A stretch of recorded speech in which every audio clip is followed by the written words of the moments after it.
Hello, YouTube, and welcome back to another book review by me, your humble narrator, Logan Albright. And today I'm continuing my series of cheesy 80s horror paperbacks that I picked up at the used bookstore here in Washington, D.C. to see me through the entire month of October, my favorite month, my favorite time of year, just in the run-up to Halloween. This week I'm talking about The Nestling by Charles L. Grant.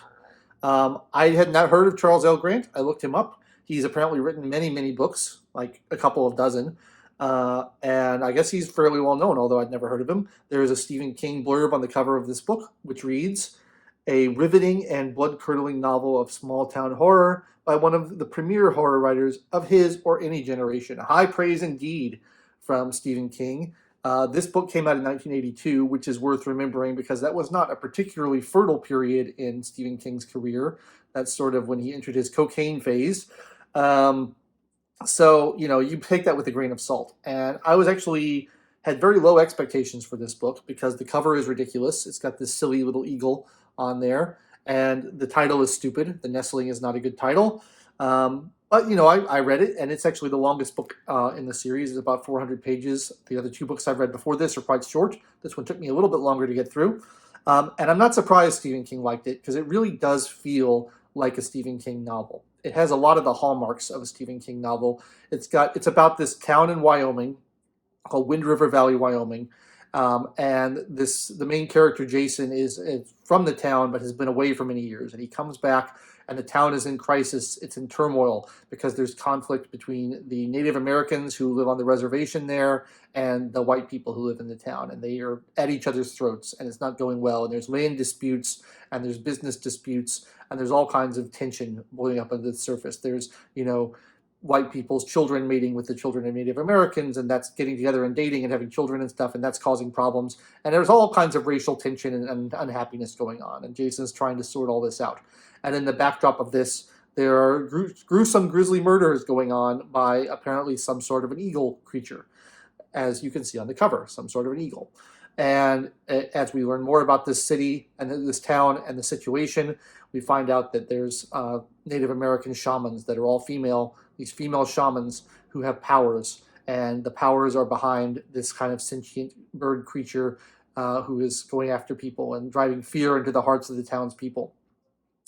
There's some animal transformation, a la werewolfism, like lycanthropy, although with birds, which is a pretty interesting feature because although in folklore, people transforming into animals apart from wolves, into bears, into tigers, into birds, is very common all over the world. It's a big part of folklore. You rarely see anything apart from werewolves in books. So it's pretty cool to see a transformation into a bird creature being portrayed. But I really felt like it had a Stephen King vibe to it because it takes place in a small town in the kind of the wilderness. It's got lots and lots of characters. It's sort of hard to keep track of all of them because there's so many of the different characters. You've got kind of a doomed town going on. It's kind of a cursed town. And that's the sort of thing that King writes about a lot. And he writes about in like Derry and Maine. He always writes about Maine, but except for The Shining, I guess, takes place in Colorado. But, he writes about New England. But this is sort of the same type of structure being superimposed onto this western town in Wyoming. Now, I'll say right off the bat, it's not my favorite themes for a horror novel. Like the previous two I read were much more gothic in tone. They involved, kind of more Western witchcraft, the occult magic. They involved creepy religious cults. They involved castles. They involved windswept coastlines. These are the kind of things that I really love in my horror. I'm not so into like Western stories. I'm not so into Native American folklore mythology. It's not really my thing. So this novel is sort of halfway between a Western novel and a horror novel. It's like a horror novel set in the West, and I'm not really into Westerns in general. So not really my thing. But on the other hand, of the three books I've read so far, I think this is probably the most professionally crafted book. It is paced really well. It's kind of got a slow burn pacing where it gives you some hints to the things that are going to happen, but it doesn't pay off until later. It kind of has some mystery about it. I think the pacing is good. It's slower, like I said. Some people who like their action right off the bat may have a problem with it, but I kind of like the slow pacing. I think that the prose is quite good. I think he's a pretty decent writer.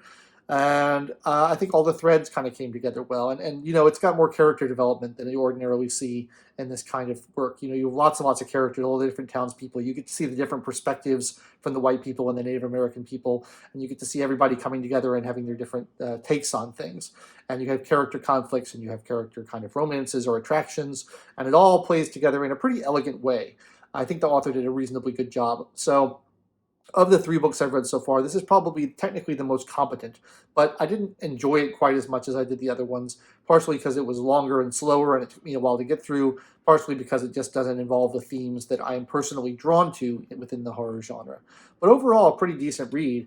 Again, for the 3rd time, I'm slightly disappointed that the book wasn't terrible, because part of my aim in embarking on this little project was to find terrible horror books that would be funny and that I could talk about and make fun of and laugh at on the channel. There's not much to laugh at in this. It's pretty serious. There's often kind of an element of the comedic within horror books, but this one really doesn't have anything comedic about it. It's pretty dead serious all the way through. But it's got some genuinely chilling moments in it. I mentioned in the kind of initial haul video where I picked up these books that I thought the silly cover and the silly title made it look like it wasn't going to be scary, because I don't really find birds very scary. I think that birds is a not very effective way of portraying horror. All the animals in the animal kingdom, birds are not the most scary to me. But there's some genuinely chilling moments in it. I think, particularly in dealing with the shamans and what they're doing, and kind of in the background of the town, is quite frightening. The violence less frightening to me, because it's like animals tearing people apart isn't particularly scary to me. But I think the sort of magical element in the background, the supernatural element in the background, was pretty effective. So I enjoyed the Nestling. I don't know that I enjoyed it as much as the others, because it's not really my style of horror book, but it is well written and competently written.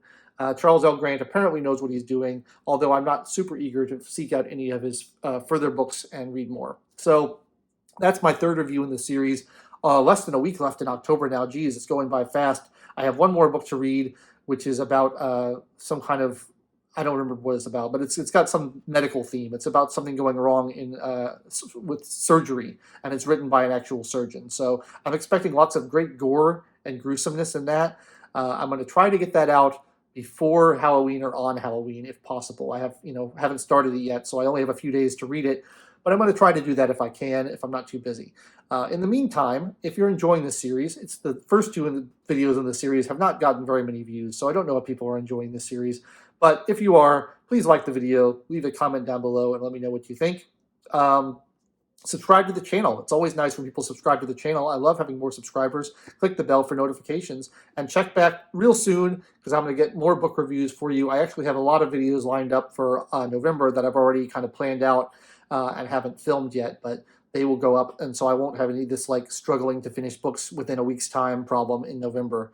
It should be much easier. So check back in November for lots of videos, and I'm going to try to get the last video in the series of my 4 cheesy 80s horror paperbacks out by Halloween, and we'll see if I succeed at that. So thanks so much for watching. I really appreciate it, and I'll catch you next time. I've been Logan Albright. See you later.